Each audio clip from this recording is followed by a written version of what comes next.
as an artist, when I was at Goldsmiths, I started to look at the painting in terms of as an object and less as a surface to put a picture on, more outside of the frame and question what a painting is, which I think this show is probably more about than just your traditional painting.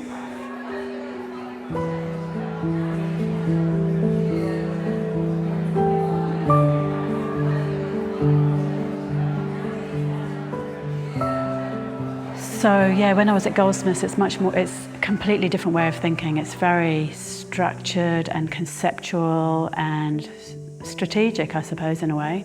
And I had to really look at my position as an artist, what I wanted to say in my work. So I found Kristeva. I was introduced to her.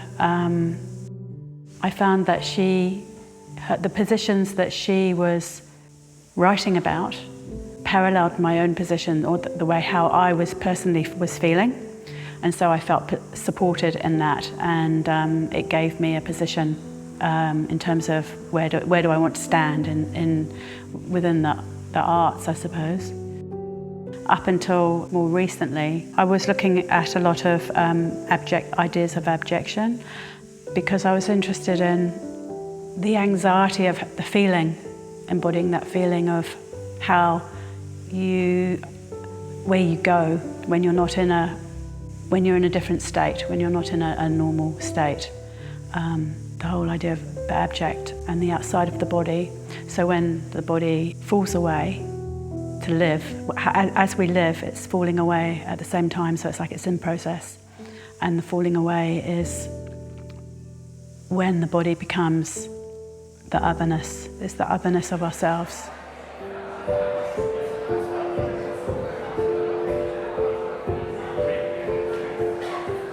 As a mother, you have to be abjected by the daughter, so that they can become themselves. So as a mother, in pregnancy, you're with them, you're with the other, they're part of you, and then as they grow up and you have to find some kind of separation from yourself, but it's your daughter as well at the same time. So that's kind of like they have to abject you as a mother, and the mother's almost like they're sublimated to the daughter. And so the work here in the show is about that, if you like, that separation, that time of separation when I'm being pushed away and separated, and it's different. It's me in that process, which is not one specific time, but it's a process in different states that I have found myself in within this development of the mother-daughter relationship.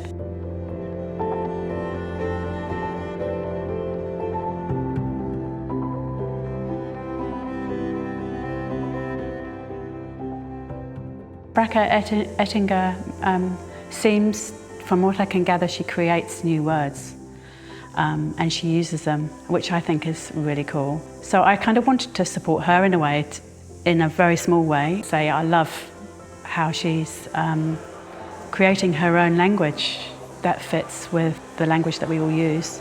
And she said that Carriance is, from what I can gather, Carriance is a word that she created to describe the mother when the mother has a child in the womb, when they're pregnant, and so you are one with the other, you're together.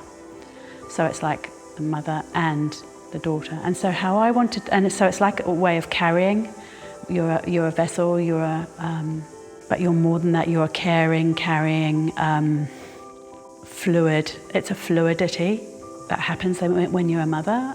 And so this time that I am in with my daughters, where there needs to be separation, I wanted to bring that fluidity into this time, so that there is no like absolute separation, but there's more of a fluid, maybe interdependence more, where we can continue being together but still ourselves.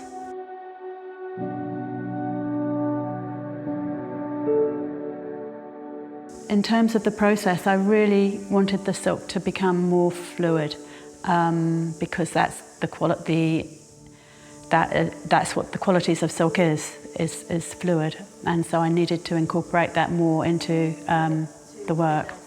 I love what I've done when it's stretched over, because I like to see the absence within the object as a painting, but at the same time I'm denying the material its own quality of, it's the quality of it, so that I could see inside the vessel or the object of the painting. And I'm using transparency medium, or acrylic medium that creates more transparency, so in areas it's almost as if it's even more fluid. As I started to use more transparent materials, it started to incorporate more of the actual structure of the painting. Well, the year before I began, I was using the margins of the edges and the outsides of the painting, and that's when I started to look back into the painting so I could see through the front.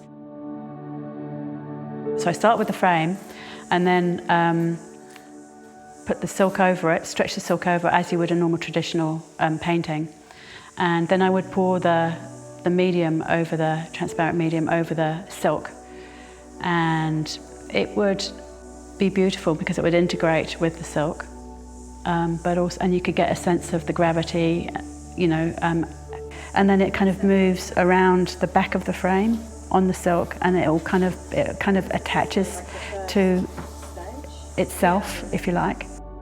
So I let that dry, and then I separate it from itself, and I make those associations between of the separation when you're separating yourself and the abject. But the marks that it makes on its own as it touches the frame and as it goes behind the frame are the marks that I'm really interested in, because that's what I have got nothing to do with that. That's just how it works on its own.